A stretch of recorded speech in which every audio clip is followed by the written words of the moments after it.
When Shaquille O'Neal walked through the front door of his Orlando property on a Tuesday afternoon in March of 2019, he was not expecting company. He had driven himself. No security, no entourage, no assistant, just him. A hoodie pulled low, sneakers with a frayed left lace, and a bag of groceries from the Publix 3 miles down the road. The house had been sitting empty for months. He kept it because his mother told him never to sell the first thing you ever bought for yourself. So it sat. Quiet. Locked his. Except when he stepped through the door, the air inside did not smell like an empty house. It smelled like fried onions and old coffee and something else. Something lived in and warm in a way that a house with no people cannot be.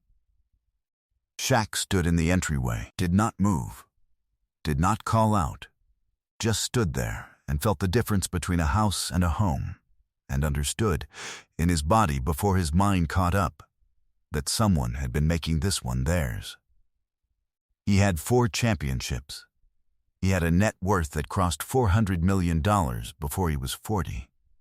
His face was one of the most recognized on earth. He stood 7 feet, 1 inch tall, and in that moment, holding a brown paper bag of groceries, he felt smaller than he had in years, not because of what he was about to find, but because of what it meant. He set the bag down on the entryway table, and he noticed 3 things before he took another step. The first was a pair of basketball shoes by the door, size 14, not his. The laces were double-knotted the way someone knots laces when they cannot afford to stop and retie them during a shift. The second thing was the kitchen light. It was off, but the burner under a pot on the stove was still warm, not hot, warm. The way a burner is warm when someone turned it off in a hurry 15 minutes ago. The third thing was a sound. Barely a sound, a slow, rhythmic exhale from somewhere above him. The second floor. The room with the window that faced the lake.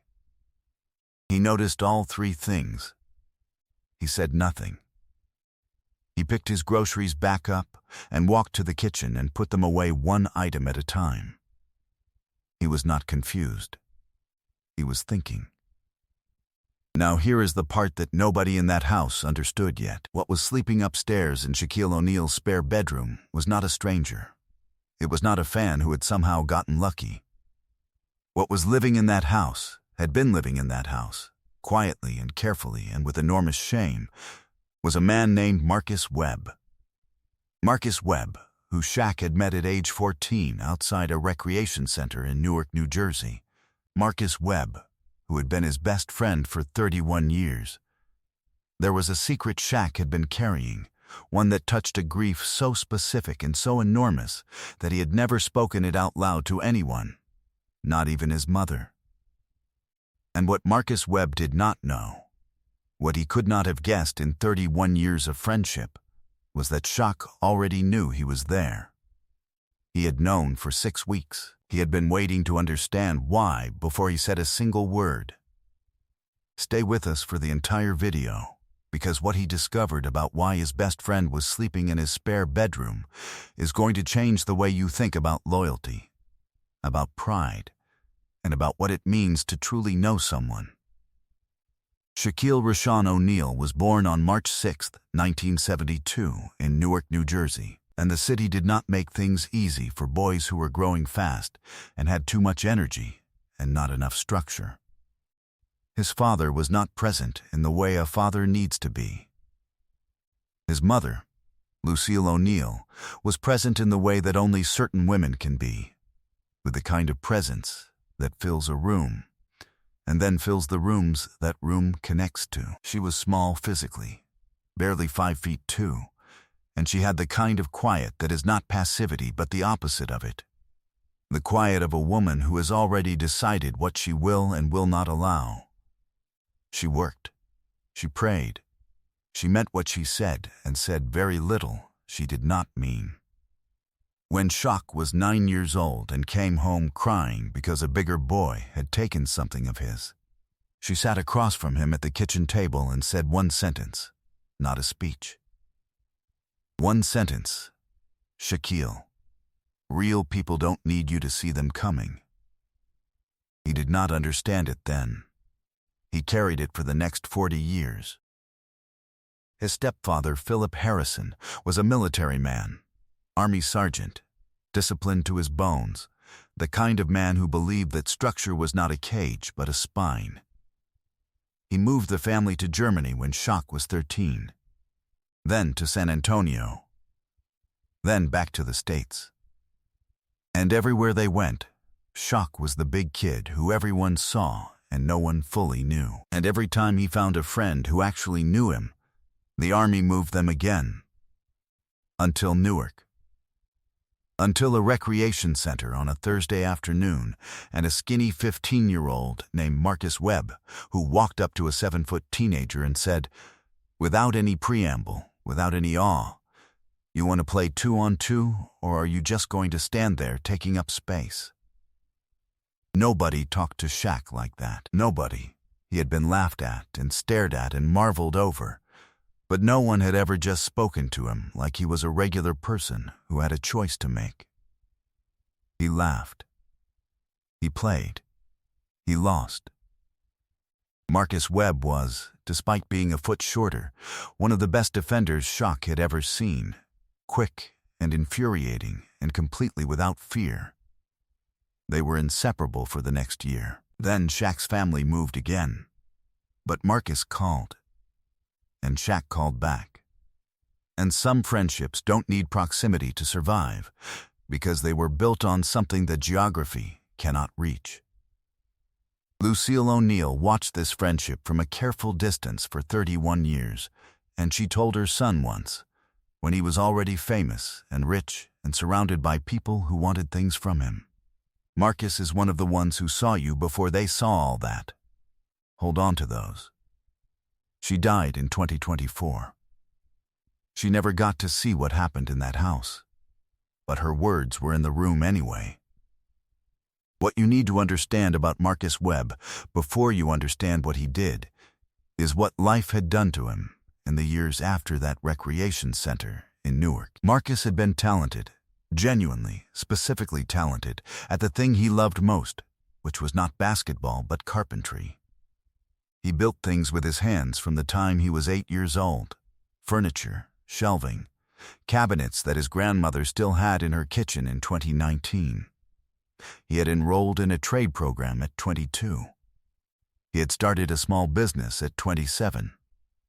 He had a wife. He had a daughter named Simone, who had her mother's eyes and her father's way of laughing at her own jokes before she finished them. In 2016, Simone was diagnosed with a neuroblastoma, which is a cancer of the nerve tissue that tends to find children and tends not to let them go easily. She was 7 years old. She fought for 14 months. She died on a Sunday morning in November of 2017 in a hospital bed in Jacksonville, Florida, with Marcus holding her left hand and his wife holding her right.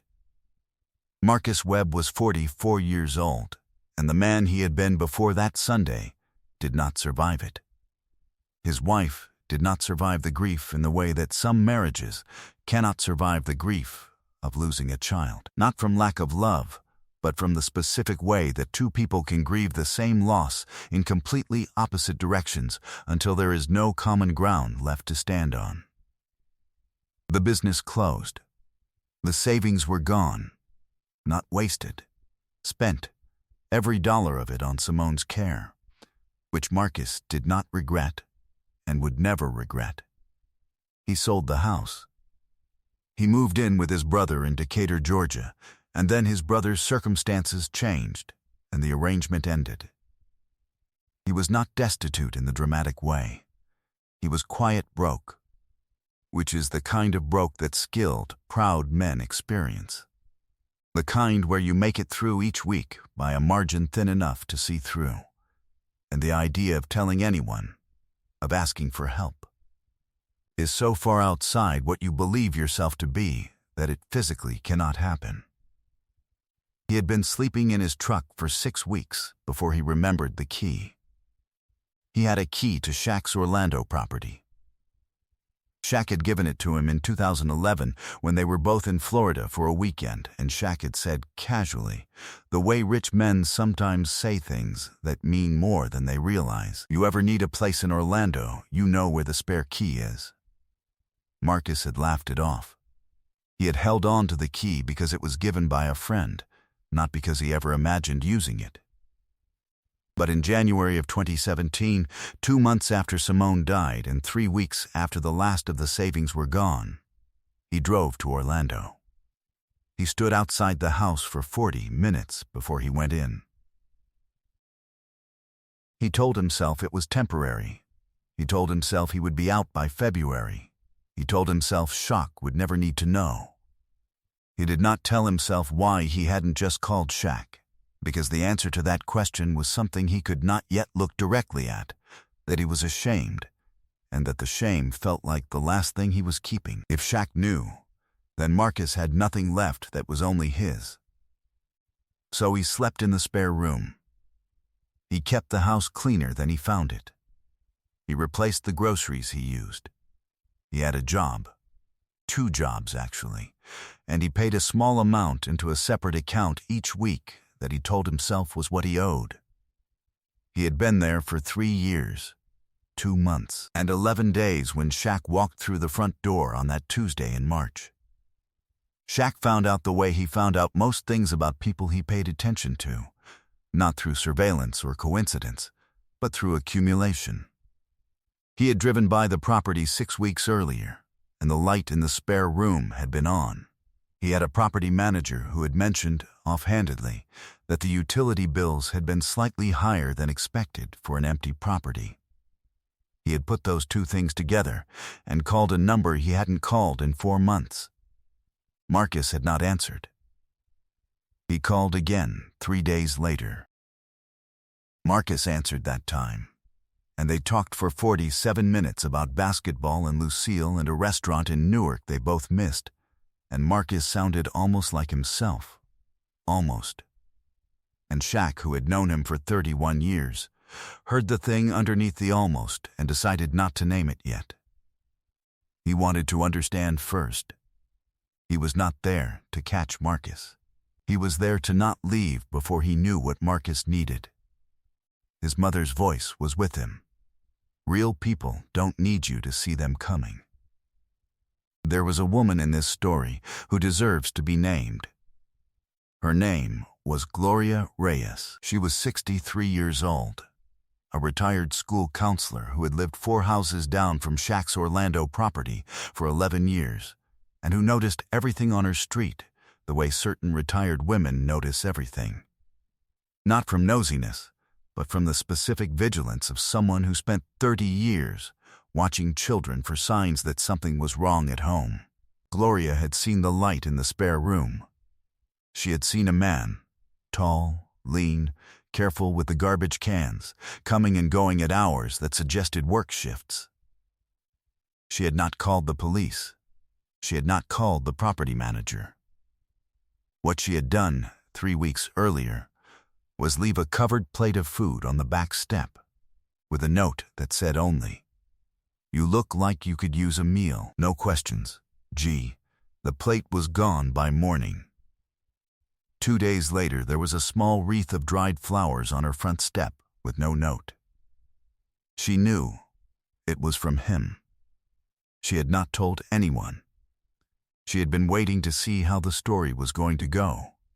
The kitchen light was off, but Shaq had turned on the stove to heat water for coffee, and the sound of it, the familiar, ordinary sound of the house being used, was apparently enough, because after 45 minutes, footsteps came down the stairs. Slow ones. The footsteps of a man who has already decided something, but has not yet decided how to say it. Marcus Webb came around the corner into the kitchen and stopped. 6 feet from Shaq. He was thinner than the last time. His eyes were the same. They held each other's look for a full 4 seconds, which is a long time to hold a look, and then Shaq said, "You want coffee?" Marcus sat down. He did not apologize immediately, which was the right thing to do, because an immediate apology is a deflection, and Shaq did not want to be deflected. He put 2 cups on the table. He poured the coffee. He sat across from his best friend of 31 years, and he waited, because some rooms need to fill themselves and you cannot help them by talking. Marcus looked at the cup. He looked at the table. He looked at the window that faced the lake, which was lit up that afternoon in the particular orange of a Florida late afternoon. And then he said, "I lost Simone." That was all. 3 words, but 3 words can do the work of 10,000 if the right person hears them. Shaq did not speak. He put his hand across the table, flat, palm down. Marcus put his hand over it. They sat like that for a long time. Outside, a bird went across the water. Inside, the coffee went cold. Here is what Marcus did not know. Shaq had been to Jacksonville. In the weeks after Simone's diagnosis in 2016, Shaq had flown to Jacksonville twice, quietly, without announcement, without cameras, and taken Marcus to dinner and listened. He had sent things for Simone, not publicly, not with fanfare. A box with a stuffed purple elephant that she had seen in a photograph on Shaq's social media and pointed at. A card in his handwriting. He had wanted to do more and did not know how to do more in a way that Marcus could accept without his pride being the cost of it. And then Simone died, and Marcus went quiet in the way that grief makes some people go quiet. And Shaq had waited, longer than he should have.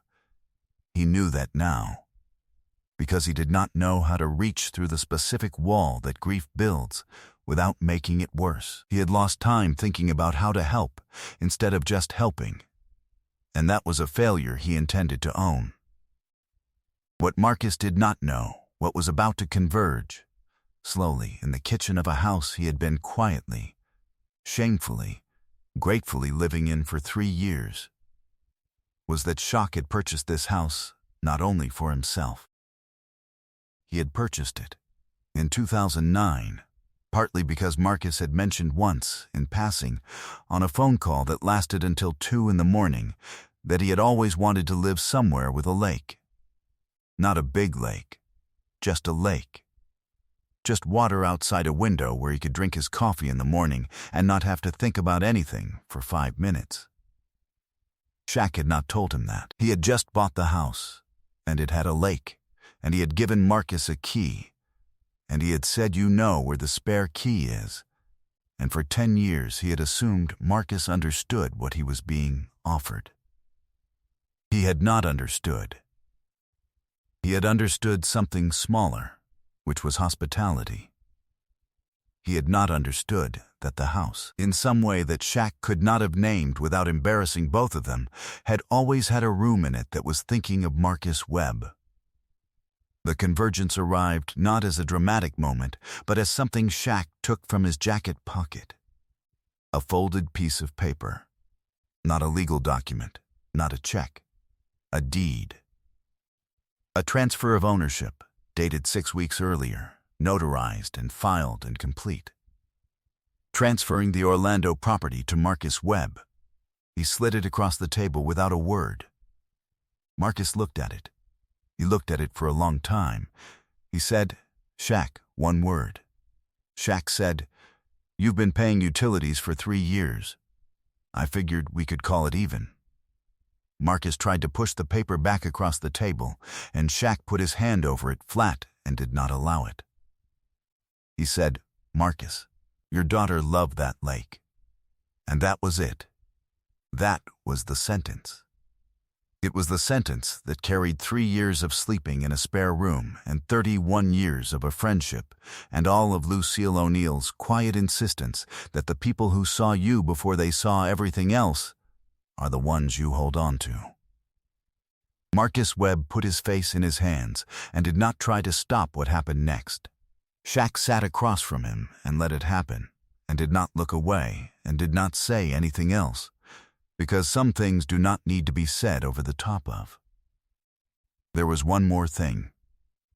2 days later, Shaq knocked on Gloria Reyes's door. She opened it, looked at him, and said absolutely nothing.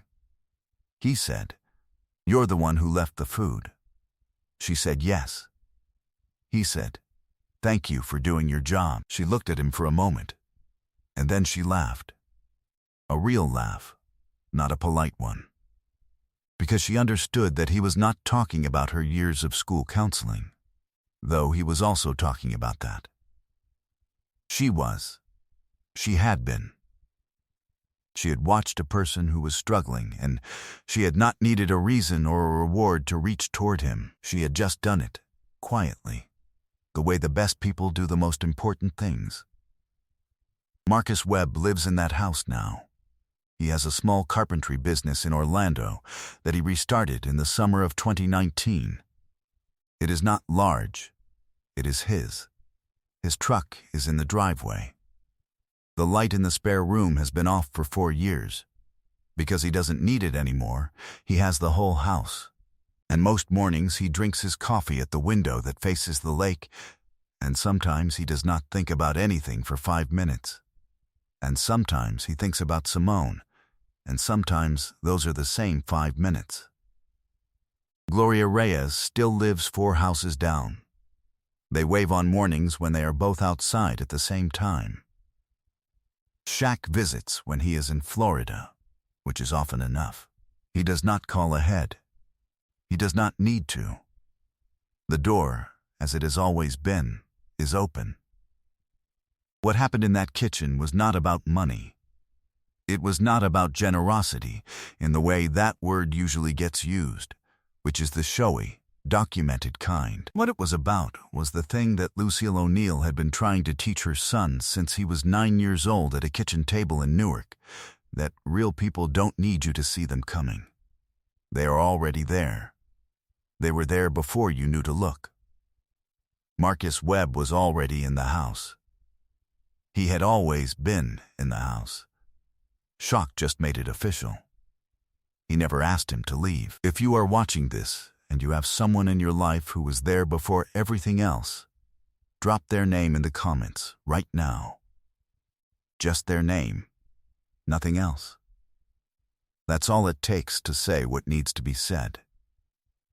If this story moved you, hit that like button, because the algorithm is the only reason stories like this find the people who need them. Subscribe to this channel and join a community of people who believe that the most important things that happen between people rarely make the news. Our next video is about the moment a star walked into a children's hospital under a different name so nobody would make it about him, and what the nurses found out afterward. We will see you there.